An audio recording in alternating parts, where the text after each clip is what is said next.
Hey, welcome to Vortex Garage. So I'm out here in the shop tonight just doing a little bit of cleanup and little things here and there. And well, I figured I'd go ahead and grab the cameras. And one of the reasons was I had an interesting question come into our Instagram page. And although I responded last night, I asked the person, hey, do you mind if I make a video? I'm going to ask this question. And they said, yeah, that's no problem. And one of the reasons is this person's asking about restoring British cars. And a lot of the folks who watch our videos on YouTube either have experience in that, are very interested in that, or have been buying British cars. And I think there's a lot of feedback and advice that we can share as a community. So definitely check out the comments on here. If after you hear the question, you want to add some feedback or share some experiences or advice, please hit up the comments. I'm sure this person would love that. And anyone else who's kind of in the market has probably had very similar questions. So here we go. Hey, I've been watching your videos on restoring your Spitfire. I've had an interest in restoring a British sports car for a while, but I've had a hard time finding an unrestored car at a reasonable price. I was just wondering if you had any suggestions on buying, or if you've had any suggestions in general for someone who hasn't had much experience in this area. Thanks. So really, that's a great question. And I guess we're going to see today if I answer similar tonight as I did last night on Instagram. And that's the test to see if my advice was any good, right? So no, in all seriousness, I think that one reason this is such a good question is that what's in the marketplace, right? You have stuff that's a couple $100 in complete basket cases on one end of the spectrum. And then you have these super high priced, perfectly restored examples. A lot of times they're priced above market value. And then you have all the stuff in between. And the stuff in between, you might get the really nicely priced stuff that's sold fairly and built fairly. And then you have the stuff that looks nice, but turns out it's all just Bondo and fiberglass and is wired together with paper clips, if you can do that. So, it's the stuff that people are getting too much money for what it's really worth and become really scary cars when you dig into them. So how do you get something that's in that better range? You want something that's not a complete basket case. I don't know why I looked at this, because it kind of was, right? And you want something that, kind of fits and you're getting a fair price on and is a good car and a good solid foundation to work on. And I think that's really the start of the advice, is make sure you get something that's a good solid foundation. I think my advice is I would rather deal with mechanicals on these cars than bodywork and rust. So find the most rust-free example you can in the price range you have is probably the first advice that I give you. And yeah, here I am replacing so many panels on this thing. And that's the thing, this thing, in all reality, compared to the older one that I had, the older one I had every panel, when I sanded it down, this is probably 15 years ago when I was a lot younger and we decided, hey, we're going to try to restore it. I started sanding down the paint on it and found that pretty much every panel was either completely rusty or had been hit at one point and had Bondo in it. So it was the true basket case. Now this one was pretty cheap when I bought it. And it turned out that after getting it blasted, most of the metal's in pretty good shape. The whole firewall is in good shape. There's, we've shown that on video. There's a lot of goodness to it. At the same time, though, I've pretty much replaced the entire 3 bottom inches of the car. I mean, the entire floor pans are being replaced. A lot of the inner structure, it's just easier to replace it. And that has added to the cost a little bit more than I had expected. But, hey, the initial cost of the car was pretty cheap. And I'm kind of paying for it on the back end in labor and in tools and in body panels and stuff like that. Now for me, I've been enjoying it. I've been taking my sweet time with it because I got a lot of other stuff going on in life. But as I get time to do it, I actually do enjoy the work and the experience of doing it. So that's something to factor in, right? Do you want to learn to do this metal work? Do you want to really dig in and have something that you strip down and do nut and bolt restoration on? That's what I've committed to do here with this car. And, it's going to be a labor of love kind of deal. Probably going to put more money than the thing's ever going to be worth, but who cares, because I'm never going to sell it. So in all reality, for me, I'm happy with that and I'm content with that because it's the hobby. But a lot of people might just want a car that they can do some work on and tinker on, but drive it while they're working on it. Well, check out our Fox body videos. That's exactly what that was. I mean, sure, we bought it with no engine, but we'd spent a little bit of time fixing up some stuff and putting a little money into it. And now that thing's driving around, we enjoy it. And there's little jobs I do here and there that might take a couple hours. And when I'm done, I go drive it and I see how it is. It's fun. So on one hand, I like that. And on the other hand, I like this. So it's sort of determining what you really want out of the car. But in terms of what you go for, I think the basket case thing is it's the first piece of advice. find the best car you can from a metal perspective. I think I'd rather work on mechanicals and electronics than I would with the metal. And what I mean by that is, go ahead and go out. Is this thing, oh, I'm still looking fine on it. I'm trying out a new tripod here. But anyway, like I said, if you don't want to deal with a ton of metal work or nut and bolt restoration, and even if you do, try to find the best, most solid car that you can when you go look at it. I think that's the best way to start. It's a lot easier to work on the mechanicals. And quite honestly, the engines and the electronics are very simple on these cars. I mean, British cars, the common thing people love to make fun of is the electronics on them. But in all reality, are they really that bad? I mean, yeah, they might be kind of bad, but they have like 3 circuits, and a lot of times you can redesign some of those circuits if you learn a little vehicle electronic theory. You can go in and add some relays here or there to make it a little more reliable. You can clean connections, you can rewire them. I mean, heck, the wiring harness on this car is about the same size as probably the rear taillight harness on a modern car with all the sensors and the various lights and everything back there. So a modern car has so much more wiring and complexity to it. I mean, yeah, they're pretty darn reliable. I got to give them credit. But these systems, they're fairly simple. So, you can definitely learn on something like this. Same with the mechanicals. I mean, the motors, yeah, they require some adjustment and some tuning and some constant care and feeding. But it's pretty easy to keep them running, and they're fairly solid motors. So I think that, honestly, I'd rather pick a car that was solid and needed mechanical work than one that was mechanically perfect but was assembled with a bunch of Bondo and fiberglass. I think that kind of goes without saying, right? Now, advice on how to pick a car that looks good. Remember I mentioned you can find cars that look awesome, and then you start sanding away the paint and find out that it's been filled with Bondo and mud. Well, when you go to look at the car, always take your magnet. Now, I got this giant welding magnet because it's sitting right here. So maybe you take something a little bit more discreet. And you just come along. And if the car is made of metal, that magnet's going to stick.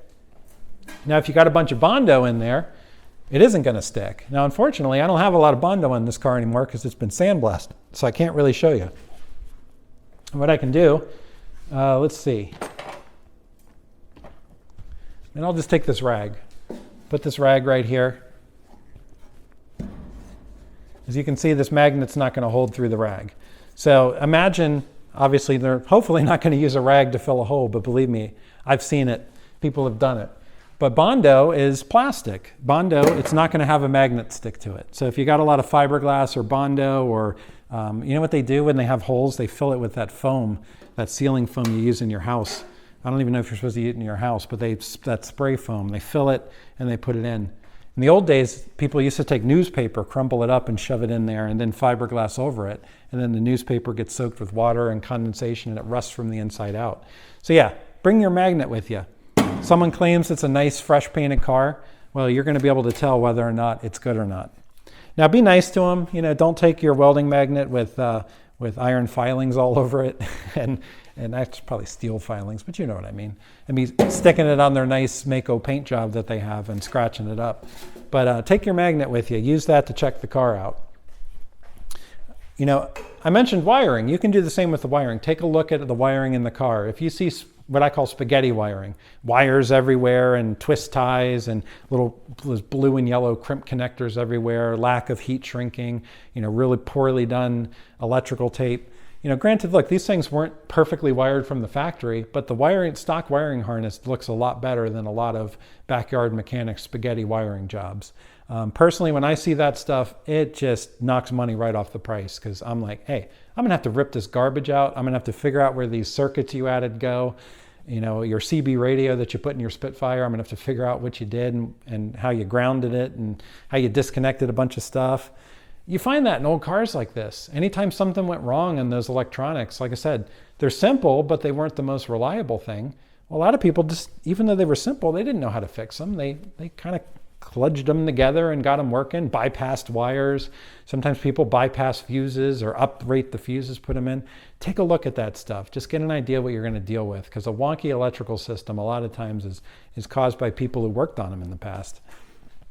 So I would tell you to look at that. So I'll tell you what, let me grab the camera here. We'll show you a few things on our chassis here. The first we'll show you on our body here. So obviously, we've had to do a lot of metal repair. And even though this car was pretty solid, for the most part, like I said, the bottom few inches, trying to figure out this rotating camera thingy.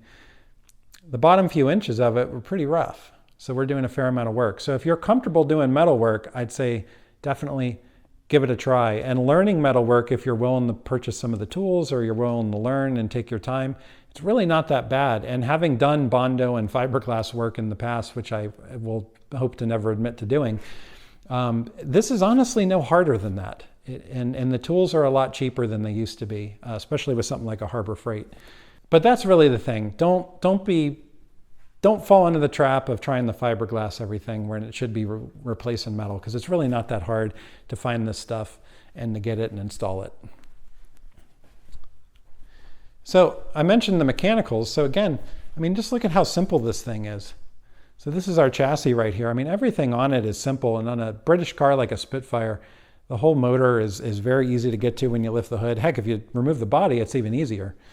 But the whole suspension on this car is very simple. All the parts are very inexpensive. I mean, the brake rotors, all the parts, you can find them. There's probably a few things that are a little more expensive. Like, I'm sure the calipers aren't cheap, but there are actual rebuild kits out for them. And learning that stuff isn't that bad. The bearings, very cheap and inexpensive, very easy to do, and a great skill to learn how to repack tapered bearings and take care of those. The carburetors are fairly simple.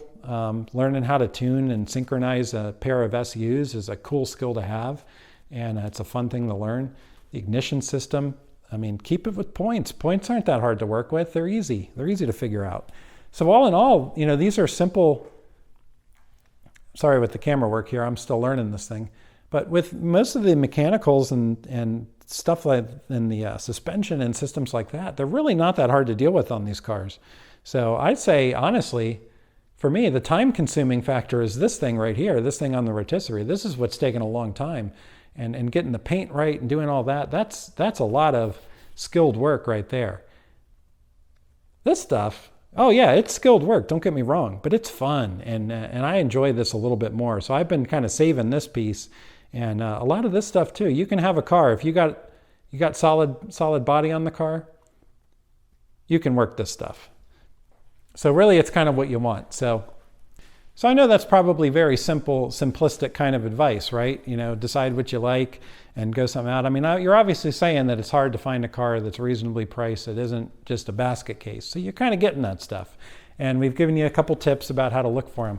How do you find the car? So let's share some ideas of where we found our cars. So Facebook Marketplace has really become a decent place to look for cars nowadays. There's a lot of stuff that pops up on there, and you can set filters that look for things. Craigslist is still working pretty good. They've changed it so it costs like $5 now to put an ad up. So there's a little less content, but I think if anything, it weeds out some of the scams that are on there.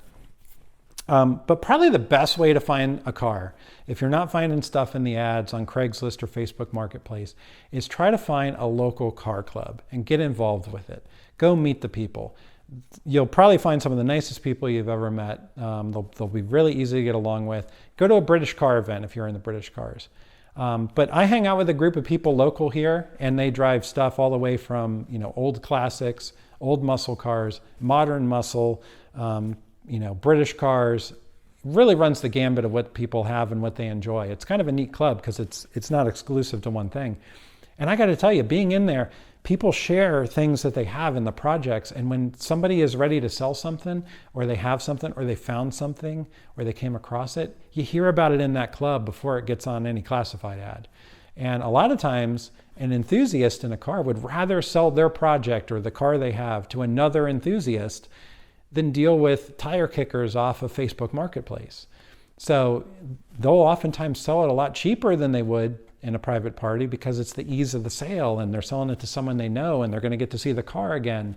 So a lot of times it's really the best way to do it. So if you're having trouble finding a car to even go look at, and the stuff you're seeing is just overpriced in the marketplace, try to hook up with a car club. I think that's a real good way to find some of the things that are out there. You can always do the wanted ad too. You can throw it out there on like a Facebook and say, hey, I'm looking for this. Maybe you'll find someone who says, hey, I've got something with the good old barn find, right? Hey, I got something in the barn that we haven't touched in a while. I didn't realize someone was interested in it. Yeah, come take a look. You always hear the stories of that. And I've never had one of those come up unless it was through word of mouth. And that's where I go back to the car club thing and your network, your car network, is keep a local group of people that you know. And that's when you're going to start finding things. People come across things and then they go, oh man, I know someone who is an electrician, and they were doing some work on someone's barn, and they saw a couple cars under tarps in there, and he asked about them, and he told me about them. He said if anyone's interested, they're willing to get them looked at. That's the kind of network that you need, and that's how you find things. So that's always the exciting way to come across stuff. Now this one I found on Craigslist many years ago, and I've had some other cars. I think the Mustang was Facebook Marketplace. And then of course I've had some things come through here that have just been family, friends, and car network, word of mouth kind of deal. So that's kind of my thing. I think to summarize, and we'll turn it over to folks to comment and any other questions that come up. If you're having trouble finding a car, those are some good tips on where to find them, where to, kind of build your car network a little bit to see if you can find things that aren't getting listed in the classified ads. When you do find a car to go look at, a couple tips on deciding what you're okay with. And oh man, the rose-colored glasses, is that what you call them? The rose-framed or whatever. When you go look at a car and you just want the car and you're willing to accept anything that's wrong with it, and you'll even spend more money than you wanted, and then you get the thing home and you're like, oh, it's a piece of crap. So, I mean, we all do that. We decide we want a car. There's been many cars I've gone to look at and I've been so enthused about them. I looked at a 99 or 2000 Jaguar XK8. I love Jags. I've never had an XK8 and I've always wanted one. And it was a coupe too. A lot of times they're convertibles. I wanted the coupe. I think the lines on it are cool. And the guy wanted like $1,800 for it. How can you pass that up? And it wouldn't start. Now the early motors on that, they had the Nikasil aluminum blocks, and they had an issue where if you didn't run them right or you shut them down wrong, they could actually wash down the cylinders and end up with a compression issue. And there was a trick to putting some oil in them and you get them to restart. And it wasn't a terminal issue, it was actually a hard starting issue. And there were little tricks, I forget what they are, I'm sure there's someone watching who knows exactly what I'm talking about. So I thought maybe that's what it is. I'm gonna go look at the car. And I got there and the car looked nice. And it wasn't until I started really looking, I found all those things I told you about earlier. Open the hood, spaghetti wiring. Aftermarket alarm system with an immobilizer in it that was missing parts, that had wires that didn't go anywhere. The whole back of the car, the entire rear harness was loose and the tape had been taken off of it and individual wires were spread apart. Obviously that car had some pretty big electrical problems someone was messing with. Now the person that was selling it was really nice, and I did believe they were honest. They had bought the car from someone else, that it had been like that. It had run when they had it, they claimed. Like I said, I believed them. You can kind of tell. You can kind of get to know people and sort of tell when they're trying to fib on you. But that car just, the more I looked at it, I just had to walk away. I said, no, I can't. This is too much. It's probably worth the money that you're asking, but it's not the project for me. But I had such a tough time making that determination, and looking back on it, I'm so glad I didn't buy that car. I'd be better off spending $4,000 on a car that just needed a little bit of TLC that ran and didn't have a wiring harness that was picked apart. So I'm glad I walked away from that one, but it was tough. I almost bought the darn thing. I mean, you show up and you're ready to buy and it looks nice and you're like, oh, I want it, let's get it. But that one, thankfully I walked away. The funny thing is I think I reached out to the seller, or he emailed me that night. He had someone else come and look at it. He sold it that afternoon. So someone did buy that car. Someone was okay with it. Who knows? Maybe they wanted it for parts. Maybe they felt that they wanted to tackle the electrics on it. Believe me, I had gone to eBay, and I'm not trying to go down a rabbit hole of why I should have bought this Jag. But yeah, I've priced out used wiring harnesses, and I was just going to replace the whole back half harness and make it easy. But in all reality, who knows what else was wrong with that car. And there were so many, like I said, red flags when you looked at it. So getting us back on track, going to what I said, when you do find the car you want to go look at, watch out for that. You don't want to be so excited to find a car that you overlook some really big things that you're not really wanting to deal with. And electrical is a big one. Take a look at that spaghetti wiring. Find out the metal work. Like I said, bring the magnet and figure out what you're okay with.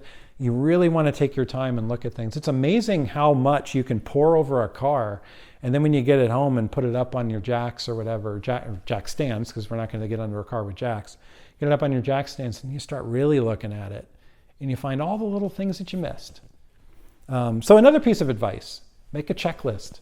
One thing we had always wanted to do on our website, which we haven't used, and I don't even know if it's active, so I'm not going to even publish it, but we were going to put a checklist together on things to go look at when you're going to look at a used car. I'm kind of enthused about maybe doing that again or sharing a video on that. But even like a PDF you could print out and take with you. Now you can do a generic one for an older car on things to look at. But then there's also things that you can have for model specific. So if you're looking at a Spitfire, for example, I'm sure you can go out to the Triumph forums and ask questions and find checklists of people go, hey, look for this, look for that. At one point in time, I was peeking around at C4 Corvettes. There's tons of checklists on C4 Corvette specific things to look for, things that changed model year to model year, things that you can validate that it's stock and hasn't been changed, things that are issues in each model year that you want to look at. So checklists are awesome if you can find or make one. And that helps you stay on track when you're looking at the car in the wild.